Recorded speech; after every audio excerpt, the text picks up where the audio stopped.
나는 하나님을 예배하는 예배자입니다.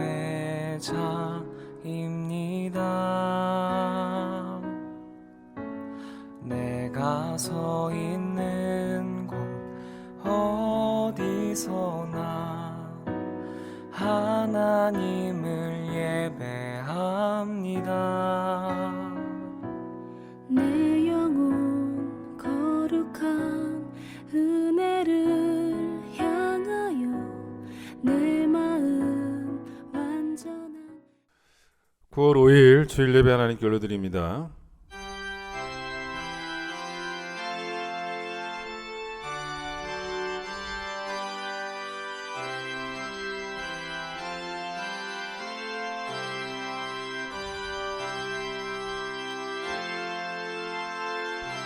온 땅에 여호와께 즐거운 찬송을 부를지어다. 기쁨으로 여호와를 섬기며 노래하면서 그의 앞에 나아갈지어다. 감사함으로 그의 문에 들어가며 찬송함으로 그의 궁정에 들어가서 그에게 감사하며 그의 이름을 송축할지어다. 아멘.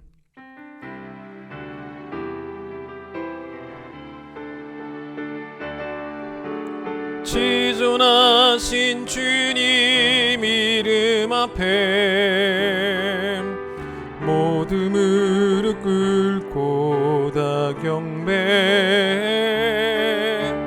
거룩하신 주님 보좌 앞에 엎드려 절하세.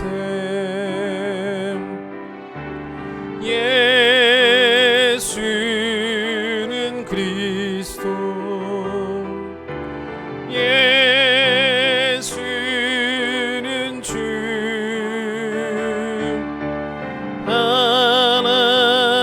하나님의 영으로 경배드리리.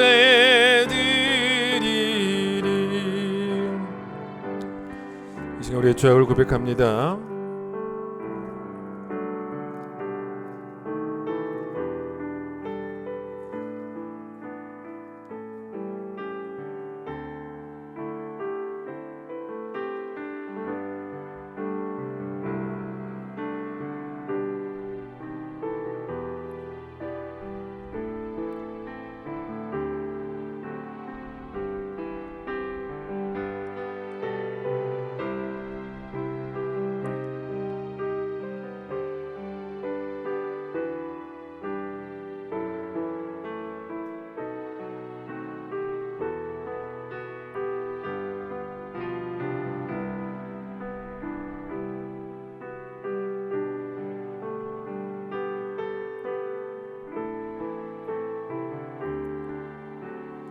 주께 내 죄를 아뢰고 내 죄악을 숨기지 아니하였더니 곧 주께서 내 죄악을 사하셨나이다. 마음에 간사함이 없고 여호와께 정죄를 당하지 아니하는 자는 복이 있도다. 허물의 사함을 받고 자신의 죄가 가려진 자는 복이 있도다. 아멘. 신앙 고백하겠습니다. 나는 전능하신 아버지 하나님 천지의 창조주를 믿습니다. 나는 그의 유일하신 아들 우리 주 예수 그리스도를 믿습니다. 그는 성령으로 잉태되어 동정녀 마리아에게서 나시고 본디오 빌라도에게 고난을 받아 십자가에 못 박혀 죽으시고 장사된 지 사흘 만에 죽은 자 가운데서 다시 살아나셨으며 하늘에 오르시어 전능하신 아버지 하나님 우편에 앉아 계시다가 거기로부터 살아있는 자와 죽은 자를 심판하러 오십니다. 나는 성령을 믿으며 거룩한 공교회와 성도의 교제와 죄를 용서받는 것과 몸의 부활과 영생을 믿습니다. 아멘. 찬송가 96장 찬송합니다.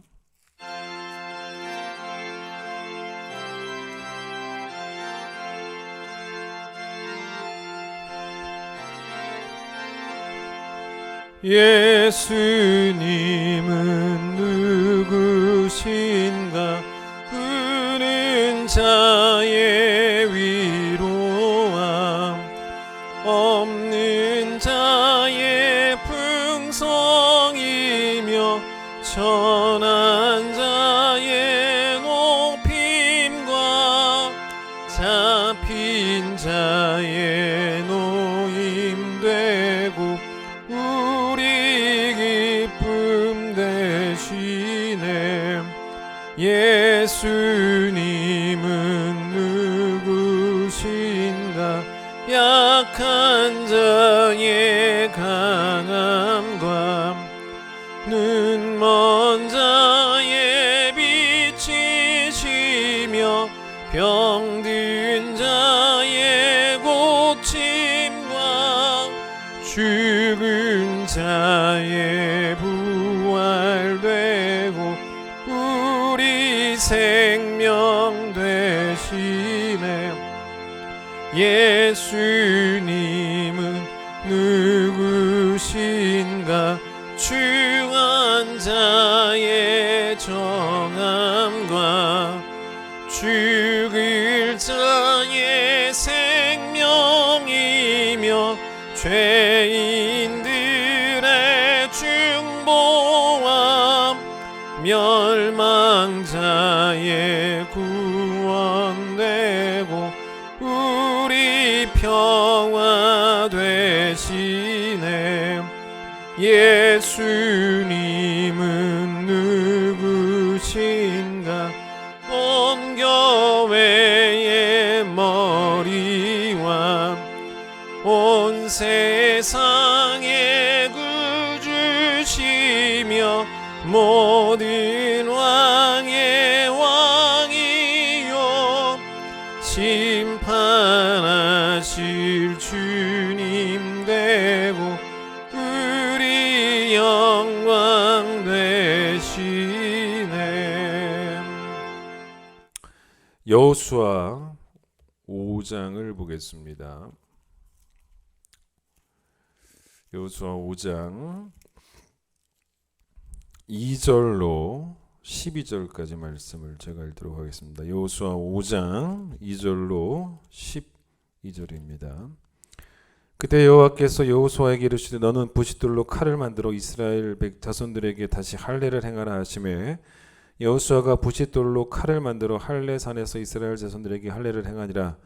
여호수아가 할례를 시행한 까닭은 이것이니 애굽에서 나온 모든 백성 중 남자 곧 모든 군사는 애굽에서 나온 후 광야 길에서 죽었는데 그 나온 백성은 다 할례를 받았으나 다만 애굽에서 나온 후 광야 길에서 난 자는 할례를 받지 못하였습니다.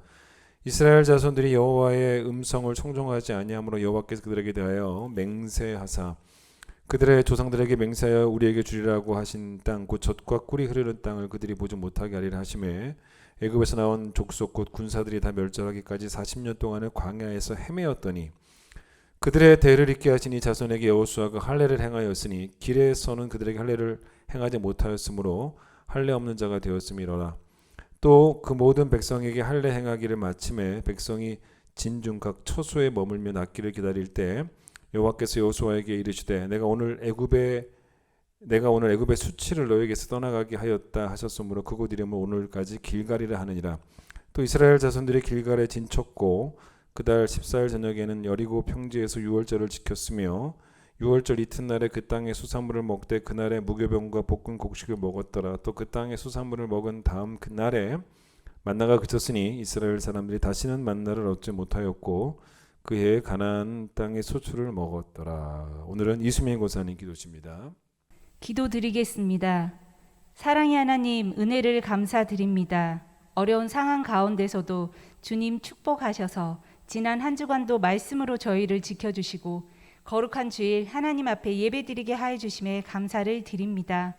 주님, 늘 주님과 동행하기를 원한다고 입술로는 고백하면서도 코로나라는 현실과 삶의 무게를 핑계 삼아 죄에 대해 타협하며 무뎌진 심령으로 나의 이익만을 위한 행동들로 한 주간을 살아왔음을 고백합니다. 이 시간 용서하여 주시고 진정한 회개를 통하여 진정한 그리스도인으로 거듭나 그리스도의 옷을 입고 세상으로 나아가 세상에서 빛과 소금의 역할을 잘 감당할 수 있도록 은혜 내려 주옵소서. 그리하여 우리 교회가 즐거이 헌신하는 자들이 모여 세상 속에서 주의 복음을 전하는 사명 잘 감당할 수 있도록 성도님들의 마음을 자원하는 심령으로 회복시켜 주시고 예수님의 통치가 이루어지는 곳이 우리 교회 되게 하여 주옵소서. 또한 신앙은 속도가 아닌 방향이 중요함을 알게 하시어 올바른 복음의 방향으로 우리의 인도자 되시는 주님 손잡고 서로에게 본이 되기 위한 선한 경쟁만 하는 성도 되게 하시고 너의 죄가 아닌 나의 죄를 먼저 볼 수 있는 믿음 허락하여 주셔서 여호와를 경외하는 것이 우리 삶의 목표가 되는 큰 기쁨의 성도 되게 하옵소서. 주님, 내일부터 느헤미야처럼이라는 주제를 가지고 온라인 특별 새벽 집회가 시작됩니다. 비록 온라인으로만 드려지는 새벽 집회일지라도 사모하는 마음으로 매시간 기도로 준비하게 하시고 목사님 말씀 전하실 때 그 말씀에 큰 능력 주셔서 듣는 자 모두에게 귀한 은혜의 시간 될 수 있도록 성령님 함께하여 주옵소서. 예전처럼 성전에 모여 함께 찬양하며 목소리 높여 기도할 수는 없지만 우리의 중심을 보시는 주님 앞에 전해질 말씀을 사모하며 기대하며 각자의 처소에서 준비된 마음으로 예배 드릴 수 있도록 성도님들의 마음이 말씀에만 집중하게 하옵소서. 이 시간 선교사님들을 위해 기도드립니다. 코로나로 인하여 상황과 형편이 더 어려우실 줄 압니다. 오직 하나님의 나라를 위하여 일하고 계시는 선교사님들 주께서 기억하여 주시고 보호하여 주셔서 주신 사명 잘 감당하실 수 있도록 모든 필요를 부족함 없도록 채워 주옵소서. 이 시간 특히 아프간에 있는 그리스도인들을 위해 기도드립니다. 광야에 있었던 이스라엘 민족과 같은 심정으로 주님께 도와달라고 부르짖고 있을 그들의 기도에 주님의 선하심과 긍휼하심이 임하기를 원합니다. 주님의 도우심을 간절히 바라며 간구하고 있는 그들을 보호하여 주시고 지켜주셔서 어떤 상황이 닥쳐도 끝까지 기도하며 믿음 지킬 수 있도록 담대한 믿음 허락하여 주옵소서. 이 시간 교회 학교를 위해 기도드립니다. 악한 세대에 살고 있는 우리 아이들 세상에 속하여 살아가고 있지만 다니엘과 같은 굳건한 믿음 가지고 세상 속에서 오직 그리스도의 모습을 나타내는 삶이 무엇인지를 깨달을 수 있도록 드려지는 예배 가운데 성령님 역사하여 주옵소서. 비록 코로나로 인하여 온라인으로만 예배가 드려지는 어려운 가운데 있지만 전도사님들 영육간의 강건함 허락하여 주시고 의무감이 아닌 주님 주신 마음으로 말씀 전하실 수 있도록 성령님들 동행하여 주시고 가르치는 교사들에게도 동일한 은혜 내려주셔서 부모의 마음으로 맡은 아이들을 위해 눈물로 기도하게 하옵소서. 이제 말씀을 듣습니다. 이 시간 예배 드리는 큰 기쁨의 모든 성도님들, 나의 생각, 나의 욕심, 나의 모든 것을 주님 앞에 드리는 순종의 예배자 되게 하여 주시고 목사님 귀한 말씀 선포하실 때 성령님 함께 하셔서 전하는 자나 듣는 자 모두에게 귀한 은혜의 시간 되게 하옵소서. 육신의 아픔으로 성전에 오고 싶지만 오지 못하는 성도님들 주님이 찾아가 주셔서 위로하여 주시고 온라인으로 드려지는 예배 가운데서도 말씀으로 마음의 평안을 누리는 귀한 은혜의 시간 되게 하옵소서. 예배를 위해 여러 모양으로 애쓴 손길들이 있습니다. 주께서 그 마음과 헌신을 기억하여 주시고 축복하여 주옵소서. 모든 영광 받으시기에 합당하신 예수님의 귀하신 이름으로 기도드렸습니다. 아멘.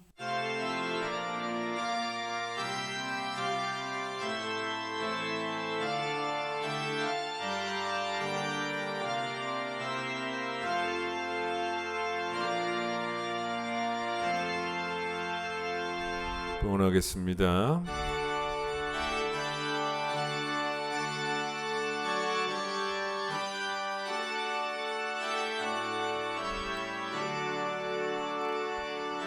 내게 있는 모든 것을 아낌없이 드리네. 사랑하고 의지하며 주만 따라 살리라. 주께 드리네. 주께 드리네.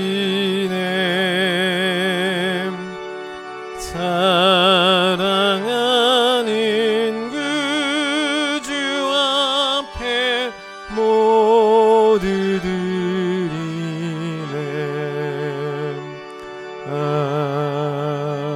아멘. 거룩한 주님의 날에 예배하게 하심을 감사합니다. 각 가정에서 예배할 때 우리에게 세미한 음성으로 말씀하시는 그 하나님의 선하심을 경험하는 귀한 시간 될 수 있도록 주님 도와주시고, 하나님께서 우리에게 베풀어 주신 그 측량할 수 없는 그 사랑과 또 그 긍휼하심과 그 자비하심과 또 그 은혜, 감격하는 마음이 하나님을 향한 우리의 예배가 되는 귀한 시간 될 수 있도록 축복하여 주시옵소서.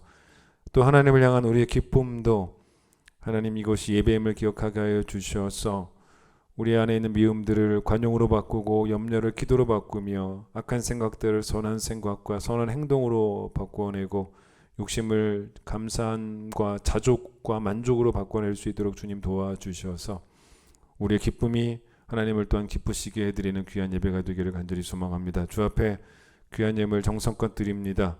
온라인으로 잘 준비해서 드린 예물입니다. 이 예물 주님께서 받아주시기를 소망하며 예수님 이름으로 기도드립니다. 아멘. 예, 내일부터 특세입니다. 이번에 특세도 온라인으로만 하는데 벌써 온라인 특세가 5번째네요. 그렇게 또 코로나가 벌써 오랫동안 또 진행이 되고 있는 과정 가운데 있습니다. 여러분 각 가정에서 자녀들과 함께 특세 꼭 참여하시고요. 새벽 5시에 온라인 유튜브 상에 오픈됩니다. 이제 그때 보시면 되고 부득불 새벽에 온 가족이 힘들면 저녁에 또 시간 정해서 퇴근한 남편 또 아내 또 자녀들과 함께 또 저녁에 보시는 것도 괜찮습니다. 어쨌든 그날을 넘기지 마시고 시간을 다 정하셔서 5일 동안 특세를 잘 하시면서 느헤미야의 믿음과 신앙과 영성을 좀 배워가는 시간이 되었으면 좋겠습니다. 특순이 있습니다.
우리도 함께 찬양하겠습니다.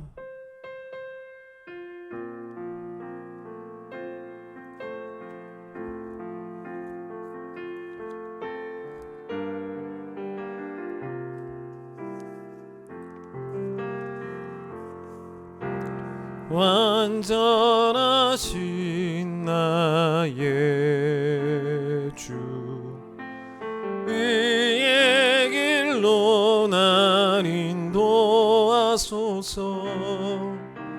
행하신 모든 일 주님의 영광 다 경배합니다. 예배합니다. 찬양합니다. 주님만 날 다스리소서. 예배합니다. 찬양합니다. 주님 홀로 높임 받으소서. 이스라엘 백성이 40년 동안 광야 생활을 하고 이제 드디어 요단강을 건너서 가나안 땅에 들어가게 됩니다. 근데 요단강을 어떻게 건넜는지 여러분 기억하시죠? 하나님이 그 강에 길을 내셔서 강을 헤엄쳐서 건넌 게 아니라 걸어서 그 강을 건너갔습니다. 그런데 이제 가나안에 들어왔다고 가나안이 곧바로 이스라엘 백성의 소유가 되는 것은 아니었어요. 거기에 살고 있던 원주민들하고 가나안 백성들과 전쟁을 해서 이제 그들을 이기고 또 그들을 몰아내야지만 땅을 차지할 수 있는 이제 그런 곳이었습니다. 40년을 돌고 돌아서 드디어 가나안 땅에 들어왔기 때문에 이스라엘 백성들의 마음이 어떻겠어요? 좀 빨리 전쟁을 치르고 빨리 좀 이 땅을 얻어서 빨리 정착을 하고 싶은 마음들, 빨리 해야 된다라는 그런 생각에 이스라엘 백성들 가운데 어떤 누구도 반대했겠습니까? 빨리빨리 해야 될 것 같다. 게다가 여러분 오늘 본문 읽진 않았지만 1절을 보세요. 1절 제가 읽어보겠습니다. 요단 서쪽의 아모리 사람의 모든 왕들과 해변의 가나안 사람의 모든 왕들이 여호와께서 요단물을 이스라엘 자손들 앞에서 말리시고 우리를 건너게 하셨음을 듣고 마음이 녹았고 이스라엘 자손들 때문에 정신을 잃었더라. 이게 무슨 말이냐면 이 가나안 왕들이 이제 혼비백산한 거예요. 지금 이제 요단강을 건너서 가나안에 들어온 이스라엘 백성의 하나님이 듣자하니 예전에는 홍해를 가르셨는데 이제는 또 요단강물을 가른 그런 하나님이라는 이야기를 듣게 된 거죠. 근데 이제 이들과 전쟁을 해야 되는데 과연 이들을 우리가 이길 수 있을까? 어떤 그런 두려움에 사로잡힌 것이 이제 1절입니다. 그런데 이때 하나님께서 이스라엘 백성에게 아주 뜻밖의 것을 요구하세요. 그게 뭐냐면 여호수아에게 뭐라고 말씀하시냐면 이스라엘 백성들에게 할례를 행하라는 것입니다. 광야 생활 40년 동안 할례를 한 번도 시행하지 못했는데 이제 그 이유 중에 하나가 이제 어떤 이유가 들어 있냐면 여러분 그 오늘 본문 보시면은 그 7절을 보십시오. 그들이 대를 잇게 하신 이 자손에게 여호수아가 할례를 행하였으니 길에서는 그들에게 할례를 행하지 못하였으므로라는 말이 뭐냐면 광야 생활 동안 계속 걸었잖아요. 그 할례를 행하면은 좀 쉬어야 되는데 이제 그럴 수가 없었으니까 쉴 수가 없으니 계속 길에 있었으니까 그러지 못했다는 것입니다. 그런데 이제 이스라엘 백성이 들어와서 가나안에 들어와서 길갈이라고 하는 곳에 진을 쳐요. 여기 이제 길갈입니다. 그리고 이제 하나님께서 그 지난 그 40년 동안 행하지 못한 그 할례를 행하라고 말씀하신 거죠. 근데 여러분 이 할례는 남성들에게 하는 것인데 사실 남자들은 뭡니까? 전투력이잖아요. 전쟁을 치러야 됩니다. 지금 막 적들이 우글우글거리는 가나안에 와서 말 그대로 진짜 일촉즉발의 상황인데 이때 할례를 하면 됩니까? 안 돼. 좀 시기적절하지가 않은 것 같죠. 인간적인 생각에 보면. 근데 또 이때 할례를 받은 사람들이 남자들은 다 받아야 되니까 대략 몇 명이었냐면 한 70만 명 정도로 추정을 합니다. 근데 또 이 할례를 받으면 이 상처가 또 아물 때까지 또 시간이 필요하고 며칠 동안 또 휴식을 취해야 되는 상황이고, 근데 지금 휴식을 취할 때가 아니잖아요. 전쟁을 바로 시작해야 될 것 같은데 속된 말로 지금 할례 받을 시간이 어디 있겠냐는 거예요. 이제 그런 상황입니다. 근데 이스라엘 백성들에게 이 할례라는 것은 사실은 상징이에요. 몸에 가지고 있는 상징입니다. 우리가 하나님의 백성임을 상징하는 거예요. 하나님의 백성임을. 그래서 이스라엘 백성들이 하나님 없이 살고 있었던 이방 사람들에게 뭐라고 말했습니까? 할례 없는 자들이라고. 그 상징이 없는 자들이라고. 그리고 사실 이렇게 눈에 보이는 것이 상징이죠. 근데 상징은 이 몸에 있었던 할례는 사실은 상징은 이제 눈에 보이도록 겉사람에 표시해 둔 건데, 사실은 이제 이 상징을 보면서 속사람에게 이야기를 해줘야 되는 거거든요. 사실 속사람에게까지 들어가야 되는 거예요. 겉사람에 표시가 돼 있지만 그 상징은 속사람에 닿아야지만 의미가 있는 거죠. 예를 들어서 성찬식이 그런 겁니다. 우리가 성찬식 때 떡과 포도주를 먹는단 말입니다. 근데 성찬식에 사용하는 떡이라고 해서, 성찬식에 사용하는 포도주라고 해서 더 특별한 재료를 공수해서 만든 건 아니에요. 그냥 우리가 흔히 먹는 떡이고 흔히 먹는 그런 음료입니다. 그런데 이제 어거스틴이 이걸 뭐라고 이야기했냐면, 우리가 성찬식 때 차려놓은 이 떡과 포도주는 보이는 말씀이다라고 이야기를 합니다. 그러니까 여러분이 이제 귀로 지금 말씀을 듣고 있지 않습니까? 그러니까 청각적인 교육이 있지만 사실 청각적인 교육만 있는 게 아니라 시각적 교육도 있다는 거죠.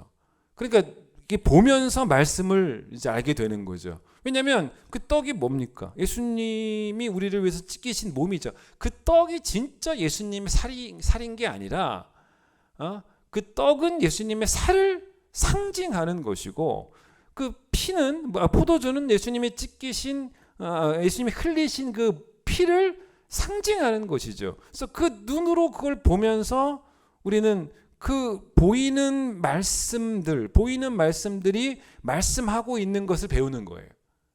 그 복음을 기억하게 되는 거죠.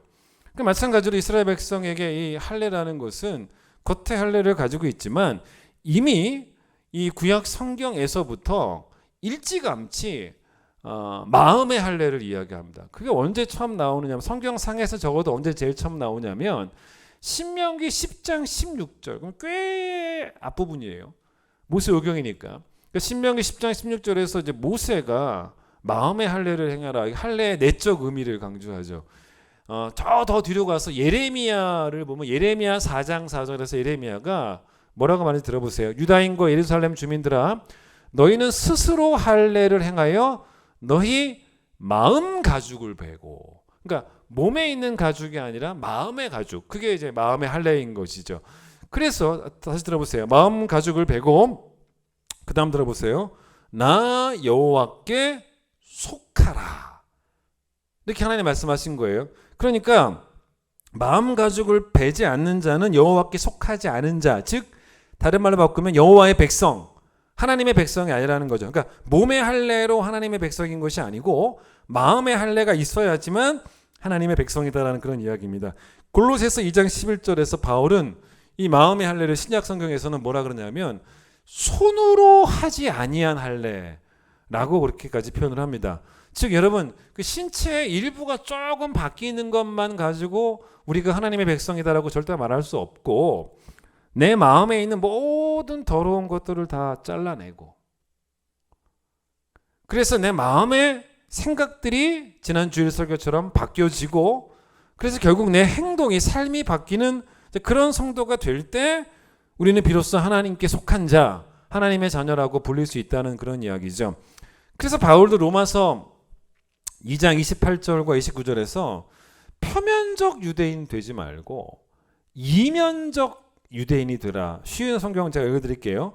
겉모양으로 유대 사람이라고 해서 유대 사람이 아니요, 겉모양으로 살에다가 할례를 받았다고 해서 할례가 아닙니다. 오히려 마음에 참된 변화를 받은 사람이라야 참 유대인입니다. 율법에 의해 받는 할례가 아니라 성령님에 의한 마음의 할례가 진정한 할례입니다. 이런 사람은 칭찬을 사람에게서 받는 것이 아니라 하나님에게서 받습니다. 여러분, 그래서 구약의 이 마음의 할례를 이야기할 때 어떤 표현과 같이 나오냐면 여호와께로 돌아가라는 거예요. 그게 마음의 할례예요. 여호와께 돌아가는 게 여호와께 속하는 거잖아요. 여호와께 속하기 위해서, 즉 여호와의 백성이 되기 위해서 여호와께 돌아가는 것이 구약에서 말하는, 또 신약에서 말하는 마음의 할례입니다. 자, 오늘 본문에서 하나님이 이스라엘 백성에게 지금 이 시점에서 원하시는 건 우리 상식을 뛰어넘습니다. 전쟁 준비가 아니에요. 가나안과 싸우기 위해서 무기를 체크하고, 가나안과 싸우기 위해서 아군끼리 전쟁 훈련도 좀 해보고, 가나안과 싸우기 위해서 군대 장군들끼리 모여가지고 치밀한 전쟁 전략도 좀 세워보고, 하나님은 이런 걸 요구하지 않으셨다는 거예요. 일단 하나님 앞에 잠시 멈추라는 거예요. 이건 하나님이 이스라엘 백성들로 하여금 그들의 정체성이 뭔지를 다시 확인하는 시간을 주신 거예요. 무슨 말이냐? 너희들의 정체성이 뭐냐는 거예요.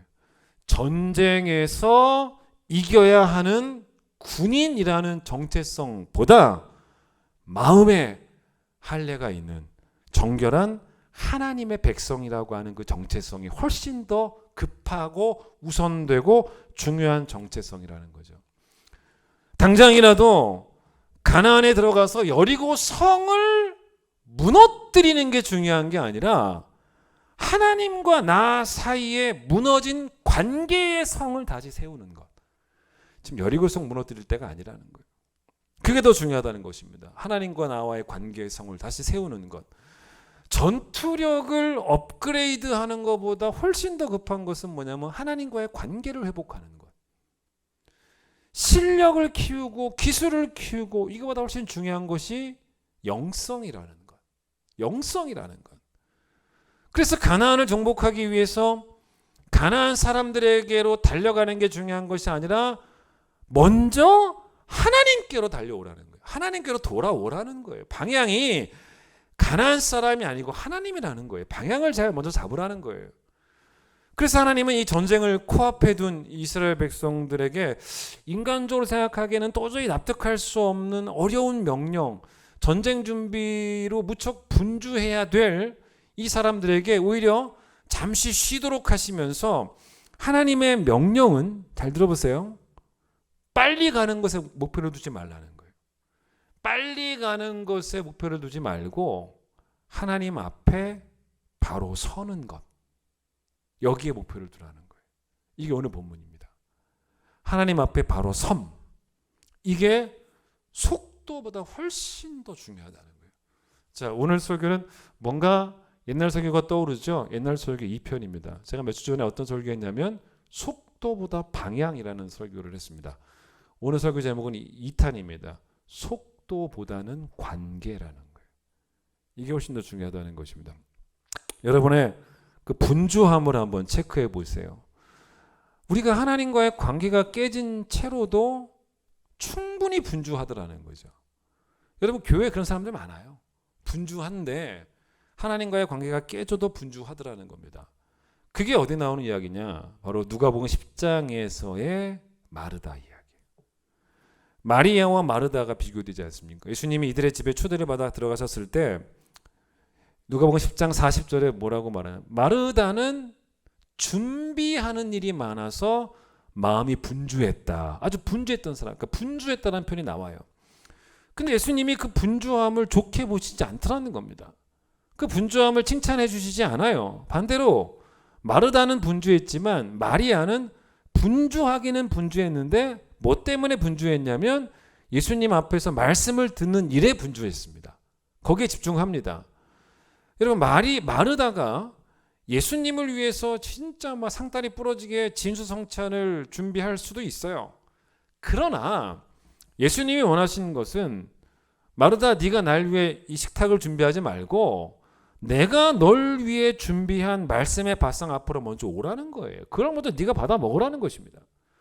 그런데 이 마르다가 분주했는데 하나님과의 관계가 무너져 있고 깨져 있었다라는 것을 정확하게 알 수 있는 표현이 하나 나옵니다. 그게 뭐냐면 이 마르다가 예수님을 향해서 뭐라고 말하자면 예수님, 내 동생 제 마리아가 나 혼자 지금 일하도록 내버려 두고 있는데 그거 그냥 가만 보고 계실 거예요?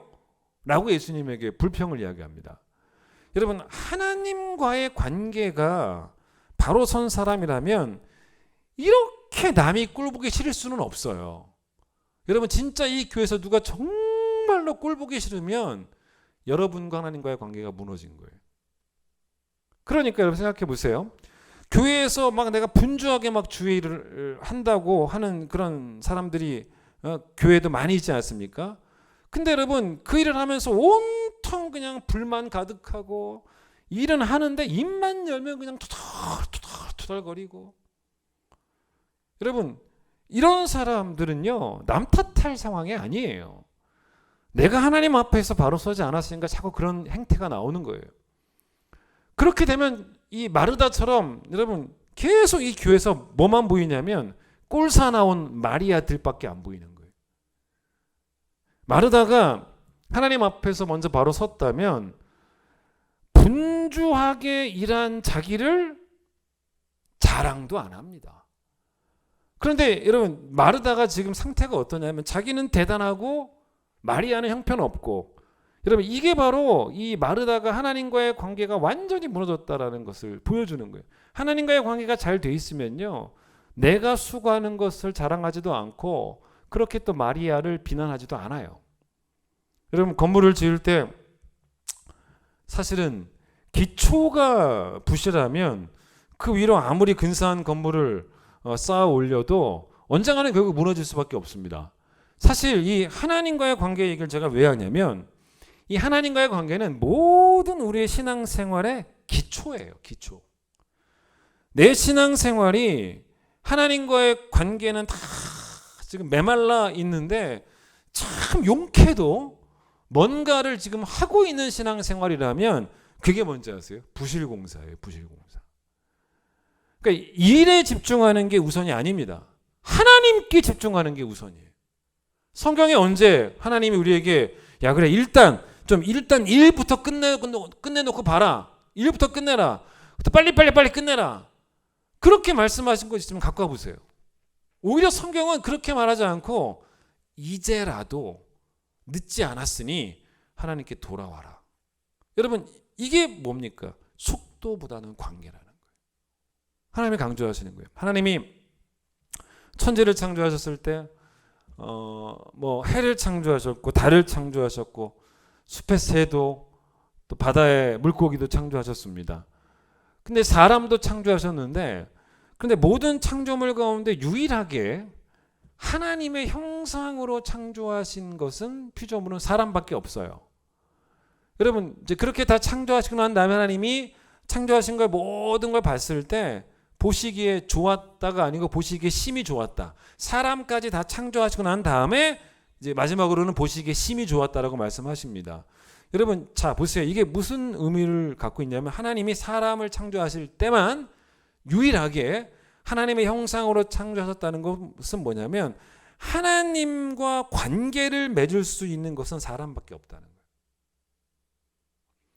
하나님이 해에게 너 이제라도 내게 돌아오라라고 말하지 않아요.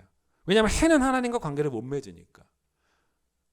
우리가 사람이 하나님과의 관계로부터 멀어졌으니까 돌아오라고 하는 것이지, 하나님이 저 숲의 새에게 이제라도 돌아와라 그러지 않으세요. 하나님이 창조하셨을 때 모든 것이 다 좋게 보이셨습니다. 그런데 여러분, 하나님이 보시기에 가장 좋았던 것은 뭐였냐면, 다 보시기 좋았지만 가장 보시기 좋았던 것은 죄가 들어오기 전까지 사람과 하나님과의 관계였어요. 하나님은 관계 맺는 하나님이셨어요. 그게 제일 좋으셨던 거예요. 근데 이제 관계가 깨져 나가기 시작하면서부터 이제 문제가 되기 시작한 거죠. 여러분, 산상수훈에서 마태복음 6장 33절에 예수께서 우리에게 뭘 요구하셨냐면, 너희들이 먼저 우선적으로 해야 될 게 뭐냐면 하나님의 나라와 하나님의 의를 구하는 걸 먼저 하라고 말씀하십니다. 여러분, 하나님과의 관계가 가장 좋은 상태를 성경은 뭐라고 말하냐면 하나님의 나라라고 말합니다. 하나님의 나라입니다. 왜냐하면 여러분 내 삶에 하나님 나라가 임하고 있다는 것은 관계가 회복되고 있다는 거예요. 그러니까 관계가 좋아지고 있다는 걸 의미합니다. 왜 그러냐? 여기서 말하는 나라는 헬라어로 바실레이아입니다. 여러분 헬라어를 아시면 정확히 알 수 있어요. 이 바실레이아는 나라 할 때 지역을 의미하지 않아요, 절대로. 우리나라 뭐 남한은 38선부터 뭐 저기 제주도까지라고 더 밑에도 섬들도 있지만, 아니면 뭐 북한 남한을 다 통틀으면 우리 지역적으로 말하면 뭐 백두산부터 뭐 한라산 뭐 그럴 수 있지 않습니까? 마찬가지로 이렇게 지형적으로 지리적으로 말하면 성경에서 이스라엘의 지역은 뭐냐면 단에서부터 부엘세바까지라는 지역이었단 말이에요. 근데 그게 나라가 아니에요. 이 바실레이아라고 하는 단어는 지리적인 장소가 아니고 통치예요. 통치. 지배입니다. 그러니까 지배가 있는 곳이 어디든지 간에 나라라는 거예요. 통치가 있는 곳이. 그래서 여러분 하나님의 나라는 하나님이 다스리는 곳인데, 그 하나님이 다스리는 곳이 어딘지 아십니까? 우리가 죽어서 갈 저 천국이에요. 거긴 하나님 나라 맞아요. 그러나 저 천국만을 성경은 절대로 하나님 나라라고 말하지 않는 게, 예수님께서 하나님 나라가 이미 너희 마음에 있다, 하나님 나라는 이미 시작되었다라고. 아니 우리가 천국도 안 갔는데 무슨 말이냐는 거죠. 내가 하나님의 다스림을, 하나님의 통치를 즐거운 마음으로 받기 시작한다면 나에게서 하나님 나라가 이미 시작이 된 거죠. 주님만 날 다스리소서, 오늘 찬송 가사처럼. 여러분 그래서 하나님의 통치를 거부하면서부터 하나님께로부터 멀어진 거예요. 관계가 멀어진 거죠. 그래서 다시 하나님께로 돌아와서 하나님께 속해서 하나님의 백성으로서의 신분을 다시 한번 확인해서, 그게 바로 뭡니까? 마음의 할례였잖아요. 그래서 이제부터는 하나님의 통치에 순응하겠다라는 새로운 결단을 한 게 바로 이 본문이었다고 보시면 돼요. 그래서 우리가 눈여겨볼 것 중에 하나가 뭐냐면, 사도행전을 보시면요, 사도들이 이제 복음을 전하지 않습니까? 그런데 물론 복음을 전한다라고 나오긴 해요. 근데 이런 복음을 전한다는 게 딱 머릿속에 떠오르면, 복음 전하면 뭡니까? 예수 천당 불신 지옥이잖아요. 근데 여러분 복음을 전하는 게 예수 천당 불신 지옥 이 정도 이야기가 사실은 아니에요. 나중에 한번 찾아보세요. 나중에 사도행전을 쭉 보시다가 맨 마지막 장, 사도행전 전체가 사도들이 복음 전한 이야기, 앞에는 12제자들이, 뒤에는 바울이 쭉 나오는데, 사도행전 28장에 이제 바울의 이야기로 끝마쳐지죠. 뒤쪽에는 바울 이야기니까 어쨌든 간에. 근데 사도행전 맨 마지막 장 28장에 보시면 바울이 1차 여행, 2차 선교 여행, 3차 선교 여행 마치고 로마에 가게 되거든요. 근데 로마에서도 마지막으로 복음을 전해요. 그래서 바울이 했던 말이 뭡니까? 내 몸은 매어 있어도 하나님의 말씀은 매이지 않는다라고 말하면서 계속 복음을 전합니다. 그래서 여러분 이 사도행전 28장 맨 마지막 절 31절을 보면 바울이 로마에서 복음을 전했다라 그래도 맞아요. 그러나 복음을 전했다라 나오지 않고 뭐라고 나오냐면 하나님의 나라를 전했다라고 해요. 나중에 확인해 보세요. 이건 여러분 예수 믿고 천국 가라는 수준의 이야기가 아니라니까요. 빨리 지금부터 하나님의 통치가 시작돼야 된다는 거예요. 하나님의 통치를 받기 시작하라는 거예요. 그 통치로 초대를 한 것입니다. 자, 그런 의미에서 마태복음 13장에 나온 예수님의 그 천국 비유는 좀 우리가 생각해 볼 필요가 있습니다. 예수님이 천국을 몇 가지로 비유하시는데, 먼저는 겨자씨 하나를 같다라는 비유를 하시고, 또 두 번째는 천국을 누룩과 같다라는 비유를 하십니다. 겨자씨가 어때요? 여러분 겨자씨 처음에 정말 작잖아요. 정말 작은데 세월이 지나면 언젠가는 이 겨자씨도 겨자나무가 되더라는 겁니다. 신기하죠? 그 세월이 지나니까 나무가 되더라는 거예요.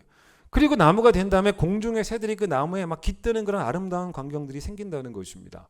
그게 천국이라는 거예요. 무슨 말일까? 두 번째, 천국은 누룩 같다는 거죠. 밀가루, 서말, 서말이면 꽤 세말이면 꽤 많죠. 근데 그걸 부풀리는 누룩 같다는 것입니다. 서말의 밀가루는 많은 양인데 거기 들어가는 누룩은 아주 그냥 소량입니다. 이거 가지고 될까 싶을 정도예요. 근데 이게 또 잘 섞이면서 발효가 되기 시작하면서 언젠가는 전체가 잘 발효가 된 반죽이 되면서 이제 그게 맛있는 빵이 되는 거 아니겠습니까? 누룩이 천국 같다는 것입니다. 여러분 결국 잘 보세요. 여기에도 뭐가 없냐면 속도의 개념은 없어요. 뭡니까? 속도보다는 성장이에요. 성장. 성숙입니다. 그러니까 성장이 꼭 빨라야 한다는 것이 아니에요. 그게 아니라 더딜지라도 성장하면 된다는 거예요. 여러분의 가정에 아이가 빨리빨리 부모가 원하는 사람이 되어주는 게 중요한 건 아닙니다. 비록 이야기 좀 더뎌도요, 조금씩 하나님의 마음에 합한 사람으로 변화 중에 있는, 어제보다 오늘 조금이라도 더 나아지고 있다는 거, 여러분 그것만으로 감사할 수 있어요. 우리도 마찬가지예요. 여러분, 하나님과 나의 관계가 지금 당장 100점의 관계가 아닐 수도 있습니다. 그래도 괜찮아요. 왜냐? 하나님의 나라가 내 안에 겨자씨로 자리를 잡히기 시작했고, 하나님의 나라가 내 심령에 누룩으로 자리 잡혀 있기 시작한다면, 그래서 하나님의 통치를 받기를 내가 꺼려하는 부분들, 그 부분까지, 그 고집스러운 그 부분까지 내가 지독히 내려놓지 않고 있는 그 고집스러운, 그러나 다른 말로 바꾸면 그 연약한 부분까지 하나님 앞에 솔직히 고백을 하면서 하나님의 긍휼하심을 구하면서 도와달라고, 하나님 내가 여기까지도 하나님의 기분 좋은 간섭을 받고 싶다고, 하나님의 통치를 받고 싶다고, 내 거친 심령과 내 연약함을 불쌍히 여겨주셔서 내 심령에 하나님의 나라가 겨자나무가 될 때까지, 내 심령에 하나님의 나라가 잘 부풀려진 반죽이 될 때까지 나를 붙잡아 달라고. 여러분, 이 기도 꼭 하셔야 돼요. 9절 보세요. 이스라엘 백성이 이 할례를 받고 이제 각각 이제 자기 처소에서 낫기를 기다리고 있을 때 하나님께서 여호수아에게 뭐라고 말씀하셨냐면 이 할례의 상징을 말씀하셨습니다. 9절 보세요. 여호와께서 보세요. 여호수아에게 이르시되 내가 오늘 애굽의 수치를 너희에게서 떠나가게 하였다 하셨으므로 그곳 이름을 오늘까지 길갈이라 하느니라 라고 이렇게 말하지 않습니까? 여러분, 그래서 할례의 상징을 말씀하고 계신데, 할례를 행했던 이 지역의 이름이 어디입니까? 길갈이죠. 근데 여러분, 길갈의 뜻이 여기 밑에 줄을 보세요. 뭐라고 나옵니까? 굴러간다, 굴러간다라고 나오지 않습니까? 뜻이 그런 뜻입니다. 근데 여러분, 길갈은 잠깐 4장 보세요. 4장부터 길갈이 나옵니다. 그러니까 이스라엘 백성이 요단강을 건너서 가나안에 들어오자마자 제일 먼저 진을 친 곳이 길갈이에요. 4장부터 나와요. 그래서 거기에 뭘 하냐면, 일단은 뭐 하냐면 기념비를 세워요. 하나님이 요단강을 건너게 하신 것을 기념하기 위해서 기념비를 세운 게 4장 이야기예요. 아직 지금 이스라엘 백성은 이 길갈에 있습니다. 5장 보세요. 이 5장에 와서 이제 뭐 한 거냐면 할례를 한 겁니다. 그런데 길갈이라고 하는 이름은 이 할례 때문에 붙여진 거예요. 떠나가게 하다. 여러분 다시 9절 보세요. 9절에 다시 5장 9절. 여호와께서 여호수아에게 이르시되 내가 오늘 애굽의 수치를 너희에게서 떠나가게 하였다라고 나오는데, 옛날 성경에는 떠나가게라고 안 나오고 굴러가게 했다라고, 굴러가게 했다. 그러니까 굴려서 떠나 보냈다는 거예요. 뭘? 그다음 보세요. 중요한 게 나옵니다. 뭐를 굴려서 떠나 보내게 하셨냐면 애굽의 수치를. 애굽의 수치를. 자, 그럼 물어봅시다, 여러분. 애굽의 수치를 잘라서 굴려보낸 거예요. 자, 애굽의 수치를 잘라서 굴려보내는 상징이 할례였다는 거죠. 근데 여러분, 이게 뭘 의미하겠습니까? 여러분, 이 애굽의 수치라는 것이 단순히 애굽에 살면서 종살이 했잖아요. 나라 없는 자로서 살면서 겪었던 모욕과 뭐 수치, 이 정도만을 의미하시면 안 돼요. 왜냐? 이제는 이제 가나안 땅을 차지하잖아요. 그래서 여러분, 더 이상 나라 없는 자로 사는 게 아니라 땅을 이제 가진 자로서 살게 되기 때문에, 그래서 수치를 다 굴려보냈다라는 의미로 할례를 했겠습니까? 앞뒤가 안 맞잖아요. 그런 게 아닌 것 같아요. 그럼 여러분, 애굽의 수치가 뭐냐는 거예요. 여러분, 애굽의 왕이 누굽니까? 바로죠. 여러분, 간혹가다가 좀 모르시는 분들이 계신데, 바로는 어떤 왕의 이름이 아니고 애굽의 이 왕들을 다 고대에는 바로라고, 파라오라고도 하죠. 바로라고 불렀습니다. 그러니까 바로는 어떤 한 사람의 왕의 이름이 아니고 애굽의 왕들이 다 바로예요. 그래서 여러분, 또 여러분 착각하시면 안 돼요. 바로가 제일 처음 성경에 나오는 게 창세기 12장에 나오거든요. 아브라함의 부인 사라를 취했던 바로가 나와요. 근데 한참 이제 바로가 안 나오다가 저 뒤로 가서 저 뒤에 가서 아브라함 죽고 이삭 죽고 뭐 야곱 그다음에 요셉이잖아요. 요셉의 요셉이 꿈을 해석해 준 또 바로가 나오지 않습니까? 그다음에 또 쭉 또 뒤로 가면 어디 나오냐면 모세와 대결했던 바로가 나와요. 10가지 재앙 당하고 행복했던 그 바로. 성경 읽으면서 여러분 야 바로 장수하네. 그러면 다 다른 바로예요. 다 다른 사람들입니다. 자 그런데 잘 보세요. 이 바로의 그러니까 애굽의 수치라는 게 뭐냐면 여러분 이 나라가 하나님의 나라가 아니었죠. 애굽은 하나님의 나라는 절대로 아니었죠. 누구의 나라였습니까? 바로의 나라였습니다. 그런데 여러분 문제가 뭐냐면 이 바로의 나라라는 게 뭡니까? 이 이스라엘 백성이 애굽에 있을 때 바로의 통치를 받았다는 거 아닙니까? 근데 여러분 바로의 통치를 세상 법적인 뭐 바로의 통치를 받았다라는 게 사실은 그게 큰 문제가 아닙니다. 그게 아니고 이거보다 훨씬 더 지독한 수치가 뭐냐면 애굽에서 바로의 통치를 받은 게 아니라 애굽에서도 마귀의 통치를 받은 거예요. 마귀의 통치를. 그러니까 이스라엘 백성이 애굽에서도 뭘 했냐면 애굽 사람들처럼 죄를 지은 거예요. 그들에게 하나님의 통치가 임하지 않은 거예요. 하나님과 관계가 멀어진 거예요. 자, 그런 이스라엘 백성을 하나님이 출애굽시킵니다. 그런데 여러분 이 출애굽이 뭡니까? 여기는 의미가 있는 거예요. 출애굽이라는 것은 몸만 빠져나오는 게 아니에요. 몸만 빠져나오면 되는 게 아니고 뭐를 굴려보냈어야 됩니까? 애굽의 수치를 굴려보내고 나와야 되는 거예요. 원래. 그게 맞는 거죠? 그런데 여러분 안타까운 일이 벌어집니다. 광야에서 이스라엘 백성이 살아가는데 여전히 이스라엘 백성의 광야에서 삶은 마귀의 통치였어요. 수치스러운 삶을 삽니다. 그래서 여러분 광야 생활 40년 동안도 이스라엘 백성들은 뭘 했냐면 하나님의 통치를 거부합니다. 자기 멋대로 살아요. 여러분 그러니까 잘 보세요. 애굽의 수치만 있었던 게 아니라 이제 뭐도 있었습니까? 광야의 수치도 있었습니다. 그런데 그렇게 제멋대로 살던 이스라엘 백성들이 이제 만약에 가나안을 차지하게 되면 잘 보세요. 사는 곳이 애굽에서 가나안으로 바뀌었고 사는 곳이 광야에서 가나안 땅으로 바뀌었지 않습니까?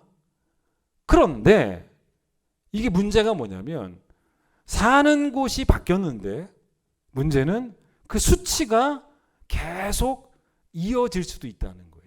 수치가 끊어지지 않고. 그게 왜 그러냐면 좀 더 설명하겠지만 이 가나안에는 아주 위험한 요소가 하나 있어요. 속도예요. 속도의 위험이 있어요. 그래서 하나님이 다시 일단 이 가나안에 살기 전에 이 사람들을 결단하게 하신 거예요. 뭐를? 애굽의 수치도 떠나보내고 광야의 수치도 다 이제는 끊어버리고 굴려보내고 그렇게 하라고. 여러분 이 사람들이 잘 보세요.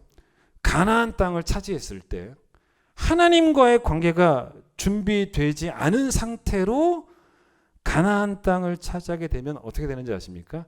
이제 가나안의 수치가 시작되는 거예요.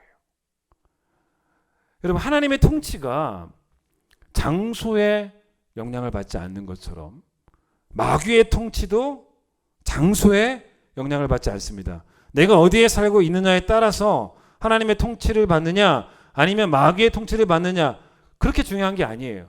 그렇게 결정되는 게 아닙니다. 하나님이 내가 어디에 있든지 나를 통치하실 수 있는 것처럼 마귀도 내가 어디 있든지 간에 나를 지배할 수 있어요. 가나안이 약속의 땅이죠.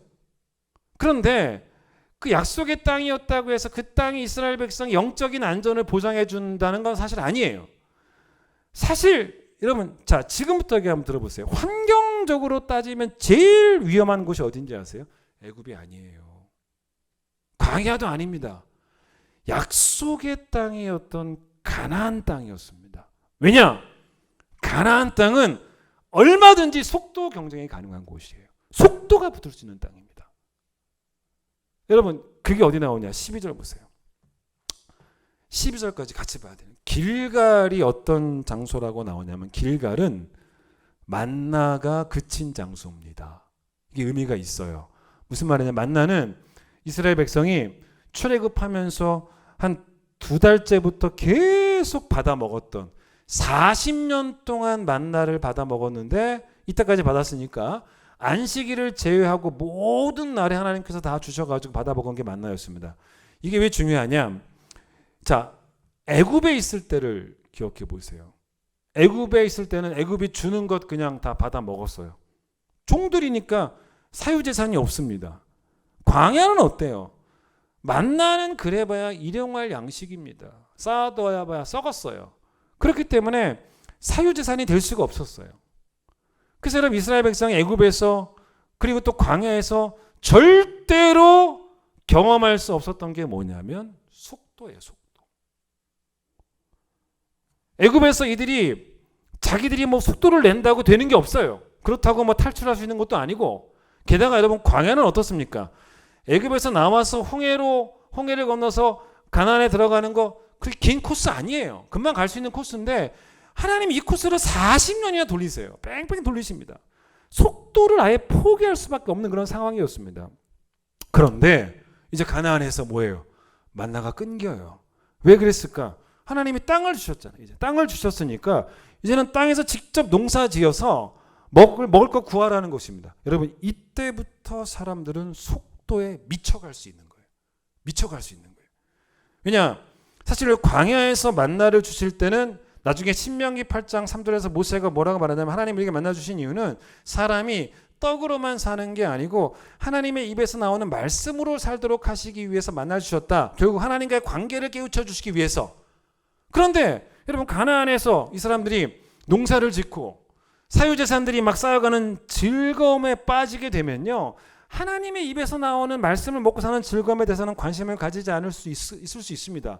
여러분 속도와 성취의 화려한 꽃을 보면요. 하나님과의 관계는 그냥 시들은 꽃이에요. 관심이 없어요. 여러분 그런 의미에서 가장 영적으로 위험한 곳이 애굽 땅도 아니고 광야도 아니고 가나안이었기 때문에 진짜 뭐 맘만 먹으면 형통할 것처럼 보이는 그 가나안 땅 이스라엘 백성에게 약속의 땅이 되는 게 아니라 기회의 땅, 내가 성취할 수 있는 기회의 땅이 돼버리기 시작하는 거죠. 여러분 결과가 어떤지 아십니까? 결과가 어땠냐면 애굽의 수치보다 광야의 수치보다 더한 수치가 나옵니다. 그게 뭔지 아십니까? 가나안의 수치였어요. 가나안의 수치.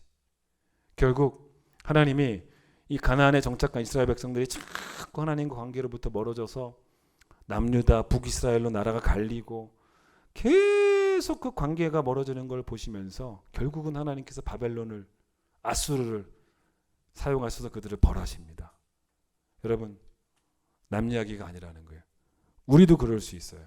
여러분 지금도 악한 마귀는 우는 사자처럼 우리를 삼키려고 합니다. 우리를 통치하려고 해요. 여러분 더딜지라도 매일매일 조금씩 더 하나님께로 돌아가셔야 돼요. 더딜지라도 매일매일 조금씩 더 내 삶의 수치들을 굴려 보내셔야 돼요. 더딜지라도 마음의 할례로 내 죄를 계속 도려내셔야 돼요. 더딜지라도 여러분 멈추지 않는 것이 중요한 것이고 더딜지라도 뒤로 물러서지 않는 게 중요합니다. 여러분 혹시 아세요? 축구에서 백패스라는 게 있죠. 이 백패스가 반칙인 경우가 있죠. 그게 뭐냐면 선수들이 그 뒤에 있는 골키퍼에게 패스를 해줄 수는 있어요. 앞에 있는 선수들이. 근데 그렇게 패스를 했을 때 그 골키퍼가 이 공을 손으로 잡으면 그게 백패스입니다. 그건 반칙입니다. 왜냐하면 이기고 있을 때 얼마든지 그럴 수 있잖아요. 그냥 시간 때우려고 골키퍼한테 패스하고 골키퍼한테 잡고 있다가 또 앞에 패스하다가 왔다 갔다 하면 그럼 결국은 경기가 안 되지 않습니까? 치사한 거죠. 여러분 마찬가지예요. 더딜지라도 우리가 뒤로 물러서지 않는 게 중요하다는 거예요. 단풍 이제 가을이 왔죠. 여러분 단풍이 단번에 색이 바뀌지는 않습니다. 조금씩 단풍이 아름다운 색으로 물들어가죠. 그런데 여러분 이렇게 물들고 있는 중인 단풍을 보셨어요? 완전히 물든 단풍 말고 물들고 있는 단풍을 봤을 때 그 단풍을 우리가 추하다고 말하지는 않아요. 여러분, 내 안에 있는 그 겨자씨가, 내 안에 있는 누룩이 하나님 나라로 확장되어 가는 그런 과정들이, 그래서 정말로 우리가 조금씩 하나님과의 관계가 더 깊어지는 것이 하나님 보시기에 충분히 아름답다는 거예요. 그래서 하나님과의 관계에 완전함을 목표로 삼으시고, 세상 사람들이 남들이 뭔가 빨리 하고 있는 것 같고, 심지어는 여러분 교회에서도 어떤 사람들이 막 주의 일을 막 그냥 빠른 속도로 막 척척척척척 하는 것처럼 보일지라도, 여러분은 하나님과의 관계가 우선임을 먼저 기억하시면서 남보다 앞서가는 게 중요한 게 아니고, 하나님과의 관계는 신앙의 기본기니까, 기초니까, 그 기초부터 튼튼하도록 기초부터 다지기 위해서 다시 하나님 앞에 서는 그 믿음을 회복하셔서 속도보다는 관계가 중요한 것을 기억하며 하나님 앞에서 더 깊어진 관계로 하나님께 영광 돌리는 모두가 되시기를 축원드리겠습니다. 찬양합니다. 하나님, 우리 삶 가운데 매일매일 조금씩 더 하나님 나라가 확장되어져 가기를 원합니다. 나를 다스리소서, 나를 통치하소서.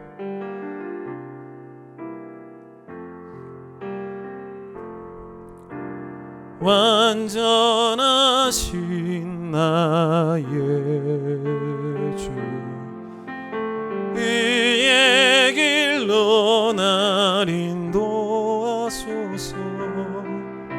행하신 모든 일 주님의 영광 다 경배합니다.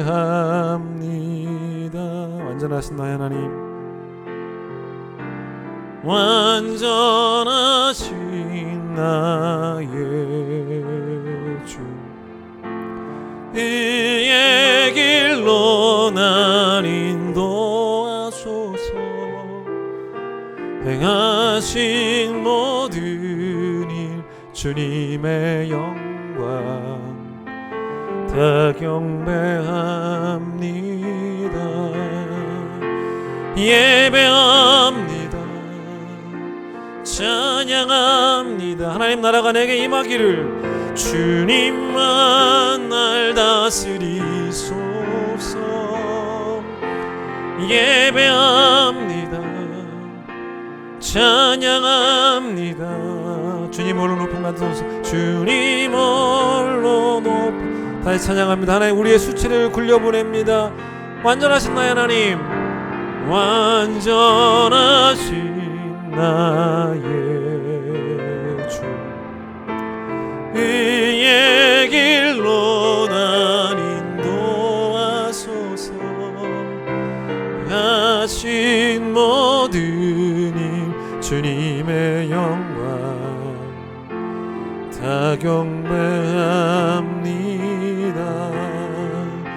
예배합니다. 찬양합니다. 주님만 날 다스리소서. 예배합니다. 찬양합니다. 주님 홀로 내 삶을 다스리는 하나님의 임재가, 하나님 나라가 내게 임하기 원합니다. 예배합니다. 찬양합니다. 주님만 날 다스리소서.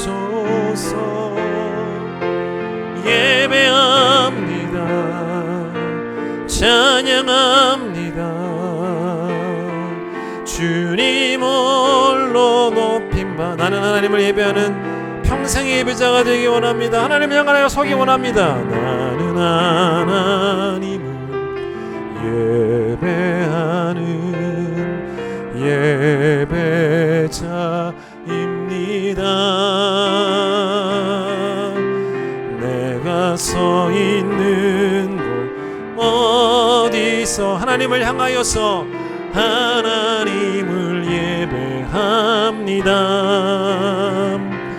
내 영혼 거룩한 은혜를 향하여 내 마음 완전한 하나님 향하여 이곳에서 바로 이 시간 주님을 바라보며 하나님을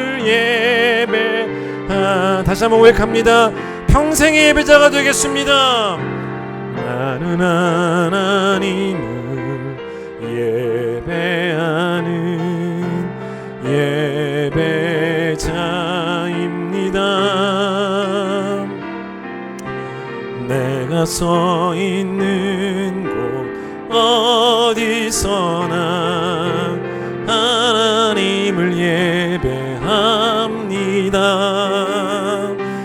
내 영혼 거룩한 은혜를 향하여 내 마음 완전한 하나님 향하여 이곳에서 바로 이 시간 하나님을 예배합니다. 세상이 속도를 부추겨도 우리는 신앙의 기본기를 위해서 하나님 앞에 서기를 원합니다. 교회 안에서 누군가 주회를 한다고 빠른 속도로 성취하는 것을 바라봐도 그들을 앞서려 하기보다는 먼저 하나님 앞에 서는 겸손함들을 배워갔으면 좋겠습니다. 하나님, 우리의 삶의 자리가 어디 있든지 간에 또 환경이 어떠하든지 간에 우리가 하나님을 향하여 설 수 있는 믿음이 되기를 원합니다. 하나님, 이스라엘 백성에게 전쟁에 등한 군사가 되기보다는 하나님과의 관계를 위하여 하나님께로 돌아오는 하나님께 속한 주의 백성이 먼저 되기를 원하셨던 그 마음들을 우리가 읽어내기를 원합니다. 하나님, 우리가 계속 그렇게 하나님과의 관계가 깊어져 가되 중요한 것은 우리 안에 하나님의 나라가 하나의 겨자씨가 되고 또 하나의 누룩이 되어서 하나님 그것이 멈추지 않고 또 뒤로 물러서지 않고 더딜지라도 조금씩 하나님 나라가 내 삶 가운데 확장되어져 가고 내가 차마 그동안 주의 통치를 받기를 꺼려했던 하나님의 지나친 간섭이라고 여겨졌던 그 부분까지도 하나님의 감사한 간섭으로 선한 간섭으로 받고 내 모든 삶이 하나님의 통치를 받는 그 하나님 나라를 꿈꾸는 우리 모든 성도가 될 수 있도록 주님 도와주셔서 먼저 하나님 나라를 구할 때 하나님 우리가 이 세상에서 하나님의 거룩한 자녀로 우뚝 솟아 그렇게 멋지게 살아가는 귀한 주의 백성도 될 수 있도록 축복해 주시옵소서. 내일부터 있을 귀한 특세 온 성도 은혜 받는 시간 될 수 있도록 축복해 주시길 소망합니다. 이제는 예수님의 놀라우신 은혜와 하나님의 사랑과 성령의 역사하심과 교통하심이 속도보다는 방향이 또 속도보다는 그 관계가 중요함을 알고 하나님 속도에 집중하지 않고 하나님께 먼저 집중하기를 원하는 모든 성도들 위해 함께해 주시기를 간절히 축원하옵나이다. 아멘.